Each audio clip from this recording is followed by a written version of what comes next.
Ama namin Diyos, marami pong salamat, Ama. Sumapit na muli ang banal na sandali ng aming pagsamba. Salamat po. Hindi mo ipinagkakait sa amin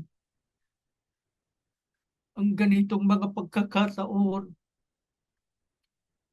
para patuloy namin maisagawa ang pinakamahalagang gampanin namin na ikaw ay aming sambahin habang kami ay nabubuhay. Salamat po. Mahirap man ang aming sitwasyon. Maraming gumugulo sa isip ng iyong mga anak. Maraming mga tanong na kung minsan ay nagbibigay sa amin ng agam-agam. Ngunit sa kabila po ng lahat ng ito, pinamamalagi mo sa amin ang liwanag ng iyong mga salita. Namamalagi sa puso namin ang pagpapahalaga sa mga gawang paglilingkod sa iyo, lalo na sa ganitong mga pagsamba. Opo, nangungulila kamit nasasabik sa pagsamba sa loob ng kapilya. Mahaba-habang panahon na rin ang aming nilakbay na hindi namin napapasok ang iyong banal na tahanan. Magkagayon man, Ama, hindi mo naman kami pinababayaan. Hindi lamang ibinigay mo sa amin ang paraan at mga pagkakataon para maisagawang patuloy ang mga pagsamba, kundi ang higit sa lahat, sa bawat pagsamba namin, ay naroroon ka sa aming piling. Ipinadarama mo sa amin na kasama ka namin lagi. Kailanman ay hindi mo kami iniwan at itinakwil. Salamat po.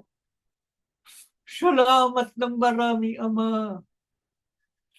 Pakitanggapin mo po ang aming mga pagpupuri. Sinasamba ka po ng aming mga abang kaluluwa.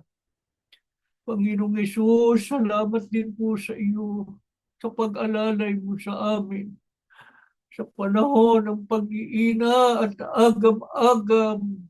Binibigyan mo kami ng lakas at inspirasyon. Salamat, Panginoon. Pinangungunahan mo ang aming mga puso. Nakapananatili kami sa mga paglilingkod. Purihin ka, Panginoong Hesus. Sinasamba ka ng aming mga kaluluwa. Pamagitan mo po kami sa Ama. Maawa ka, Panginoon. Mamalagi sa kakapuso piling namin hanggang sa matapos ang aming pagtitipon. Lubusin mo po ang aming kagalakan. Busugin mo po kami ng iyong banal na Espiritu na laging magbibigay sa amin ng kalakasan.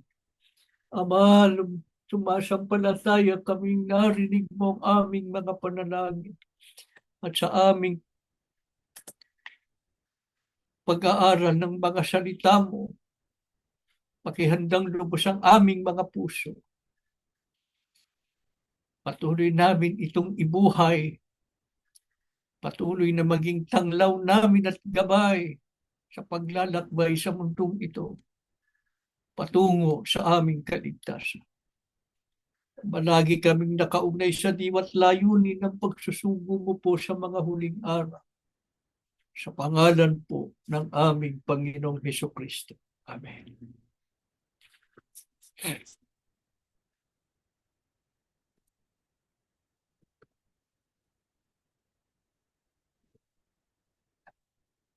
Mga mahal na kapatid, patuloy po nating pag-aaralan ng mga talatang ginagamit na batayan ng mga nagtuturo na si Kristo daw ay Diyos. Sapagkat naniniwala sila na si Kristo ay tunay na Diyos, at sapagkat ang tunay na Diyos ay ang manlilikha, hindi nila maiiwasang tanggapin na si Kristo rin ang manlilikha. Diyos na manlilikha. Ano-ano ang mga talatang ginagamit sa maling paraan ng mga nagtuturo na si Kristo ay Diyos na lumikha ng lahat ng bagay? Bakit po ang maraming mga tao ay tinangkilik ang paniniwala na si Kristo ang Diyos na lumikha ng lahat ng bagay? Ano po isa sa mga talatang kanilang pinagbatayan? Ang talatang Juan 1:3 na tumutukoy daw kay Kristo at doon ay maliwanag daw na sinasabi ang lahat ng mga bagay ay ginawa sa pamamagitan niya. At alinman sa lahat ng ginawa ay hindi ginawa kung wala siya. Ano pang talata ng Biblia ang kanilang ginagamit na katibayan na si Kristo daw ay Diyos na manlilikha? Ang talata ng Genesis 1:26. Sa talatang ito, maliwanag daw ang pahayag ng Diyos.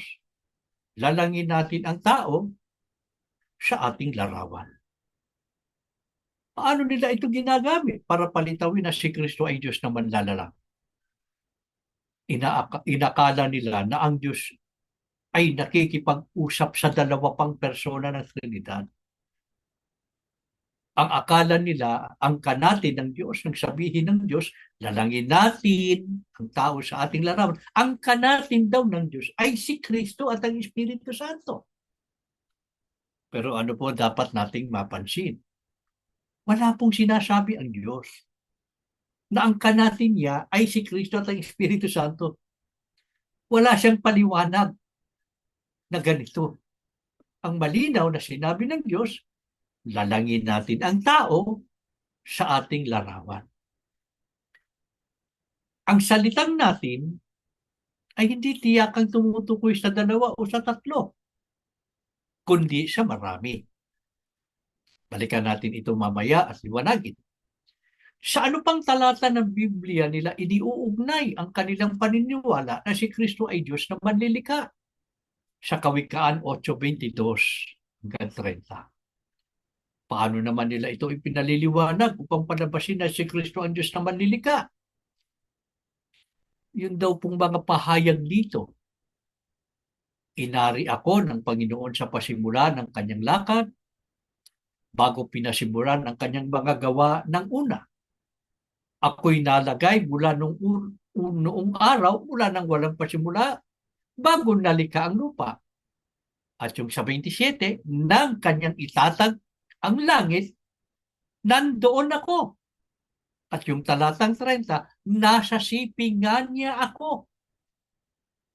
Lahat daw po ng mga pahayag na yun, mga pangungusap na yun, tumutukoy kay Kristo. Si Kristo daw yun na nagsasabi, inari ako ng Panginoon sa pasimula.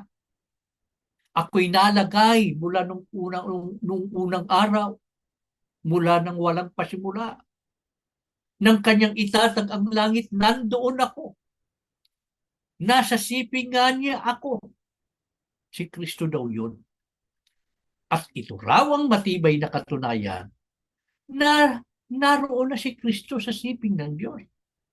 At kasama niya bago pa ang paglalang. Kaya daw sinabi ng Diyos sa Genesis 1:26, lalangin natin ang tao sa ating larawan. Ang kanatin daw ng Diyos ay si Kristo at ang Espiritu Santo. Batay sa mga talatang ito, ang naging konklusyon nila ay si Kristo daw ay Diyos na manlalalang.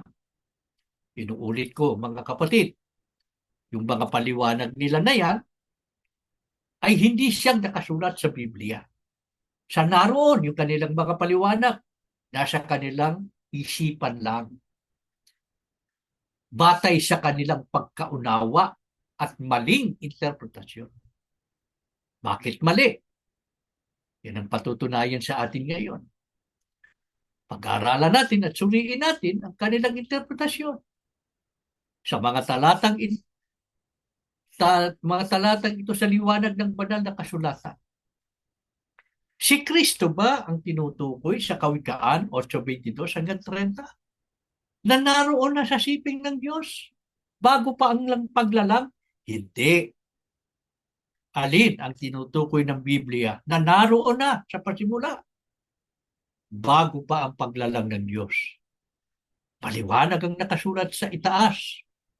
Kasi yung mga talata yung 8:22 hanggang 30, basahin natin ang nasa una sa talatang 1 pagkatapos yung talatang 12. Hindi ba umiiyak ang karunungan at inilalabas ng unawa ang kanyang tinig? Akong karunungan ay tumatahan sa kabaitan. Kung gayon, ang karunungan po ng Diyos ang naroon na at kasama na ng Diyos bago pa lalangin ang lahat ng bagay. Hindi si Kristo.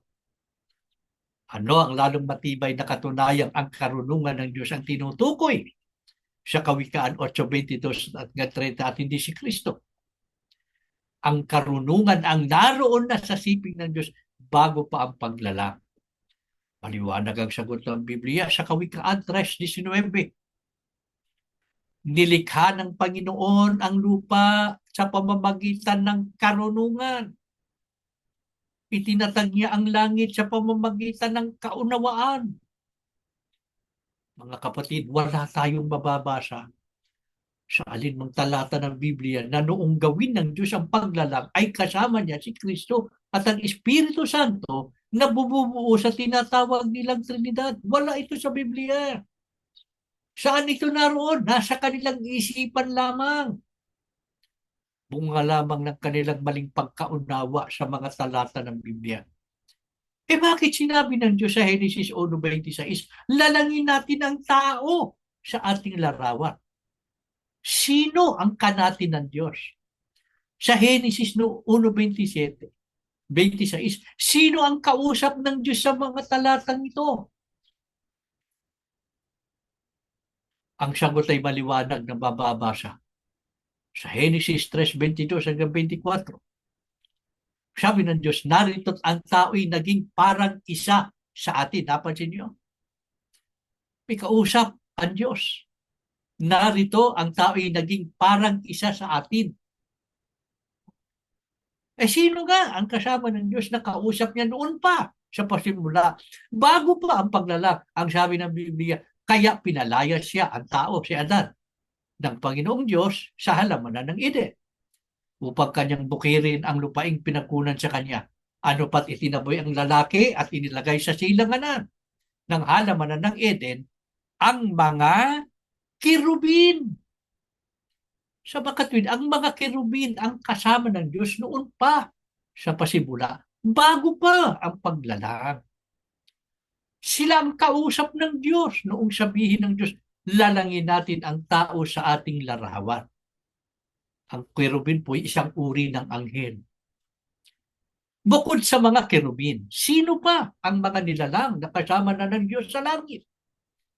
Sa Isaias 6:8, 1 hanggang 2, ang sabi ng Diyos, sinong susuguin ko at sinong yayaon sa ganang amin? Napansin nyo, meron na naman kaamin ang Panginoon Diyos eh. May kasama siya eh, na naroon na.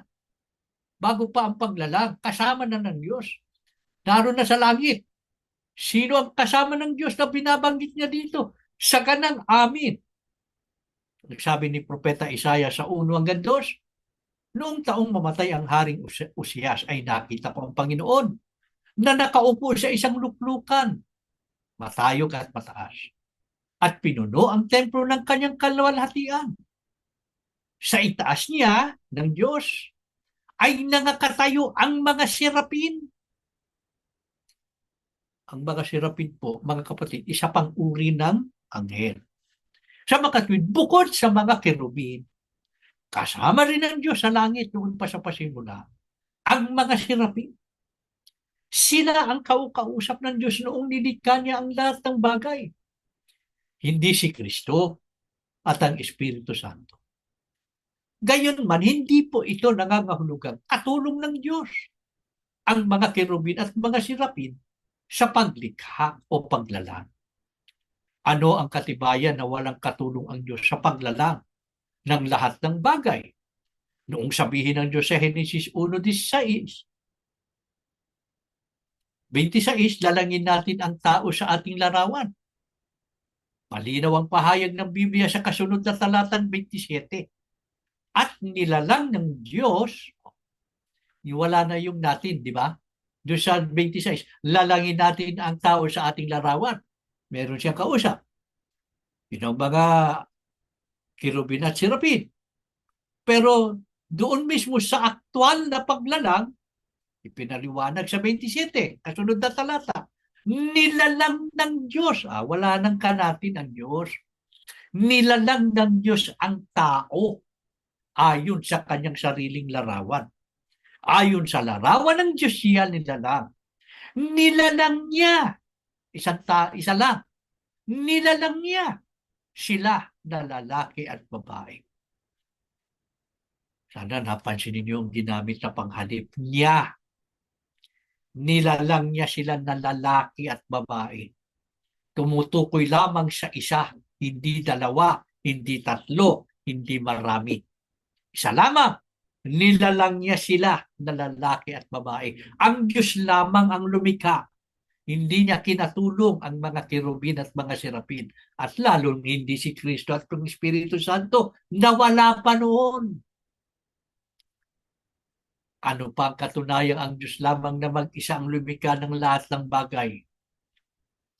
Sabi mismo ng Diyos sa Isaiah 44:24, ako ang Panginoon na gumagawa ng lahat na bagay, na naglaladlad na mag-isa ng langit, na naglalatag ng lupa.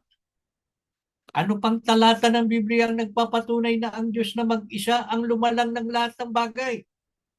Sabi naman sa Nehemias 9:6, ikaw ang Panginoon. Ikaw lamang. Ikaw ang lumikha ng langit ng mga langit, pati ng lahat ng natatanaw roon, ng lupa at ng lahat na bagay na nangaroon, ang mga dagat at ang lahat na nangaroon. Mga kapatid, maliwanag po ang itinuturo ng Biblia. Iisa lamang ang tunay na Diyos na lumikha ng lahat ng bagay, ang Ama. Mali ang pagkaunawa at interpretasyon ng mga nagtuturo na si Kristo ay Diyos. Hindi natin ito ipinagtataka, sapagkat wala namang tunay na sugo ng Diyos na nangaral sa kanila. Ito ang dahilan kung bakit hindi sila nakarating sa wastong kaalaman tungkol sa tunay na Diyos at kay Kristo. Sa panig natin, mga kapatid, huwag nating papayagang maglaho sa atin ang dakilang biyayang ito, na makilala natin ang tunay na Diyos at ang Panginoong Kristo at ang karapatan sa tunay na paglilingkod at pagsamba sa Diyos. Lagi natin itong sariwain sa ating mga anak at sa mga apo. Huwag tayong papayag na sinuman sa ating angkan o lahi ay matalikod sa tunay na pananampalataya. Opo, sa ating kalagayan ngayon, napakahirap ng ating kalagayan, ng ating sitwasyon.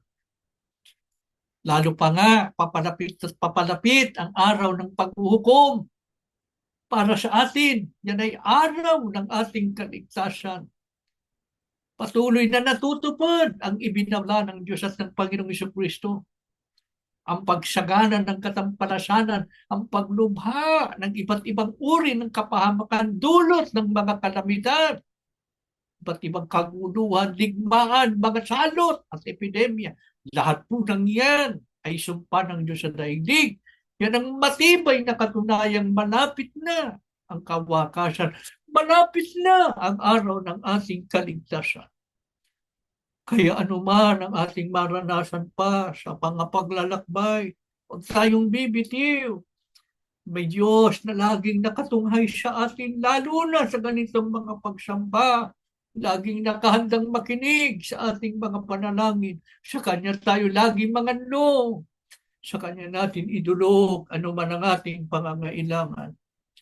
Maawa sana ang Ama na sa ating pagdulog sa Kanya ngayon, muli niyang pagpalain ang bawat isa sa atin. Muli niyang palakasin ang mga nanghihina. Muli niyang aliwin ang mga nalulungkot, ang mga napipighati, bigyan ng pag-asa, bigyan ng kalakasan. Maawa sana ang Ama, mamalagi sa buhay natin, araw-araw, hanggang sa marating natin ang kanyang kaharian. Tumayo kayo mga kapatid. Tayo po'y mananalangin. Ama namin Diyos, salamat po ng napakarami, napakaghirap maglakbay sa aming panahon. Mabigat ang mga pagsubok. Hindi naman nababago ang pagtingin sa amin, ang pag-uusig at mga pang-aapi. Tulungan mo po sana ang bawat isa sa amin sa ganito naming mga pagsamba. Lagi kaming makahugot ng lakas na aming kailangan para patuloy naming maipakipagbaka ang pananampalatayang kaloob mo sa amin. Makapamalagi kaming matatag sa paglilingkod sa iyo at marating namin ang hangganan ng paglalakbay. Ama, huwag mo kaming iwan kahit sandali. Habang kami naglalakbay sa mundong ito, pagtiyagaan mo na po kami. Mamalaging ikaw ang nagbibigay sa amin ng kalakasan at inspirasyon. Patuloy mo kaming pangunahan sa paglalakbay. Pagka nakikita mo kaming naguguluhan, pagliwanagin mo sa puso namin ang iyong mga aral para ito ang patuloy na maging gabay at tanglaw namin sa aming pakikisalamuha sa daigdig. Patuloy mong palakasin ang mga nangihina, ang mga nalulungkot.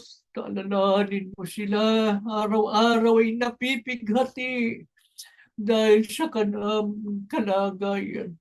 Lalo na ang mga nagtatago pa, ang mga nasa pinambuan. Ama, maawa ka po, alalahanin mo silang lahat. Patuloy mong palakasin ang kanilang mga loob. Lagi mong aaniwin ang aming mga kapatid. Ang mga may sakit, makalingin mo po ang kapatid na tinibigyan mo palagi ng buhay at lakas. Tulungan mo kaming lahat manatiling matatag na nagkakaisa. Ano man ang maranasan namin, magpapatuloy kami sa paglilingkod sa iyo at patuloy kaming maninindigan sa iyong mga aral. Ikaw lamang, Ama, ang aming paglilingkuran, ang iisang tunay na Diyos na aming kinikilala at aming ipakikilala sa mga anak, sa mga apo, sa mga kabataan, upang walang sino man sa aming mga lahi at angkan ang mahiwalay sa paglilingkod sa iyo, kundi kaming lahat, Ama, magsama-samang manirahan sa bayang banal na iyong ipinangako. Panginoong Yesus, ipamagitan mo kami sa Ama, huwag mo kaming bibitiwan, Panginoon, alalayan mo kami araw-araw sa mga panahon ng mga problema at mga alalahanin sa buhay. Lagi mong tanglawan ang aming mga puso. Lagi mong gabayan ang aming mga paglakad para huwag kaming magkamali, huwag kaming maligaw. Walang sino man ang madaya pa ng maling mga aral, kundi lahat kami manatiling matatag na nakapaninindigan sa iyong mga salita, sa iyong mga aral na maghahatid sa amin sa kaligtasan. Lubos ang aming pananalig, Ama. Binasbasan mo na po kaming magkakapatid. Maghihiwa-hiwalay po kami. Sumasampalatayang lubos. Ikaw ang lagi naming kasama at patnubay.